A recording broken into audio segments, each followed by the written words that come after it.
Olha, Gênesis capítulo 2. É uma daquelas histórias que, sabe, quase todo mundo já ouviu falar, né? Mas se a gente parar para olhar de perto, ela tem uns detalhes fascinantes sobre as nossas origens, sobre propósito, sobre conexão. Então a ideia aqui é mergulhar nessa narrativa antiga, não só para contar história de novo, mas para tentar pescar as ideias profundas que ela traz sobre, bem, sobre quem a gente é.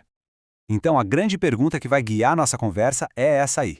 Como é que esse texto tão antigo descreve a formação da humanidade e o seu primeiro lar?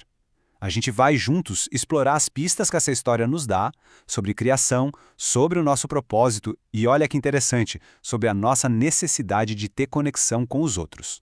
E olha que curioso, a nossa história aqui não começa com um Big Bang de criação, não.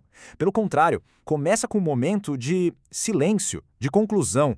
A narrativa diz que o universo, os céus e a Terra, estava, enfim, pronto. O palco cósmico está montado, sabe? Mas agora o holofote vai mudar, e vai mudar bastante.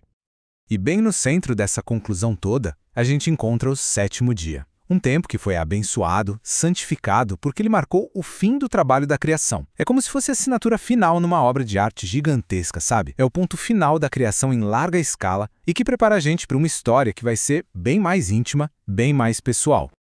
E é exatamente aqui que a câmera, digamos assim, muda o foco. A gente sai daquela vastidão do cosmos e aproxima a lente para uma terra silenciosa que parece estar esperando por algo. O texto nos mostra um mundo que ainda não está completo nos detalhes, sabe, sem plantas, sem arbustos e, o mais importante, sem ninguém para cuidar da terra. É uma paisagem crua, uma tela em branco esperando o artista.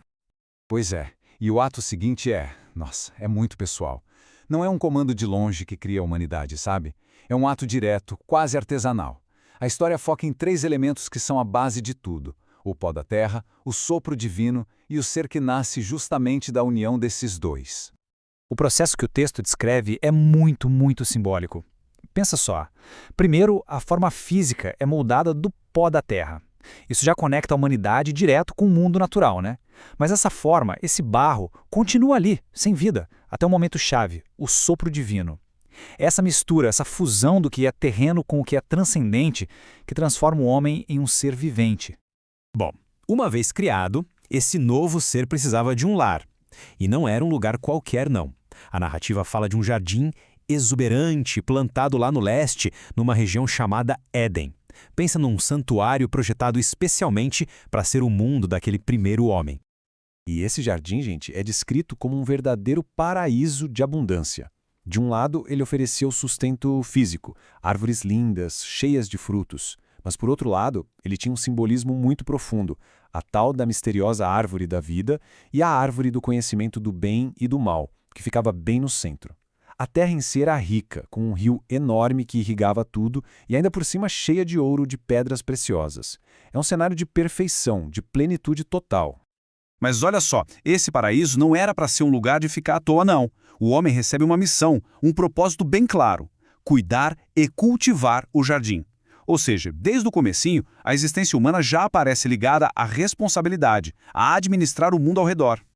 E junto com esse propósito vem um limite, uma regrinha só, no meio de uma liberdade que parecia total. Ele podia comer de todas as árvores do jardim, menos uma, a tal da árvore do conhecimento do bem e do mal. E a consequência de ultrapassar esse limite era dita com todas as letras: a morte. É aqui que a transição principal da história começa a ser construída.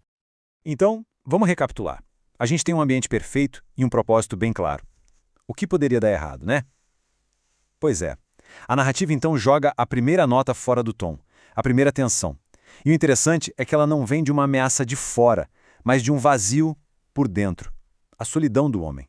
E aí, a gente ouve uma coisa inédita em toda a história da criação. Pela primeira vez, uma declaração divina diz que algo não é bom. Pensa nisso. A solidão do homem é o primeiro problema a ser apontado nesse mundo que parecia perfeito. É uma condição que precisa urgentemente de uma solução. E a primeira tentativa de resolver isso é fascinante. Deus traz todos os animais até o homem e ele dá nome a cada um deles. Isso, por si só, já mostra uma certa autoridade ou um discernimento, né? Mas esse desfile de criaturas tinha um segundo objetivo, muito mais profundo. Era a busca por um auxiliar adequado, um companheiro que realmente combinasse com ele. Só que a busca não dá certo. em meio a toda aquela diversidade de animais, a conclusão é clara. Nenhum auxiliar que correspondesse a ele foi encontrado. Esse momento só reforça o tamanho da solidão dele e a necessidade de uma solução completamente diferente. Bem, se a solução não podia ser encontrada no mundo ao redor do homem, ela teria que vir de dentro dele. E é aqui que a narrativa chega no seu ponto alto, com uma solução que é radical e, ao mesmo tempo, incrivelmente íntima para o problema da solidão. O processo todo é descrito de um jeito quase místico. O homem cai num sono profundo, um estado de total vulnerabilidade. E a partir de algo que é tirado dele mesmo, uma de suas costelas, um novo ser é formado. Percebe? A mulher não vem do pó da terra. Ela vem do próprio homem, o que já estabelece uma conexão primordial, inseparável, desde o primeiro instante. E a reação do homem quando acorda é de puro reconhecimento, de alegria. Agora sim! Esta é osso dos meus ossos e carne da minha carne. É como se ele olhasse e soubesse, na hora, que ela era a sua contraparte perfeita. É interessante que no original, o nome que ele dá mulher é um jogo de palavras com o nome homem, para mostrar que ela veio dele e que eles se completam. E o capítulo termina com uma imagem muito poderosa de inocência e de união. O texto diz que o homem e sua mulher estavam nus e não sentiam vergonha.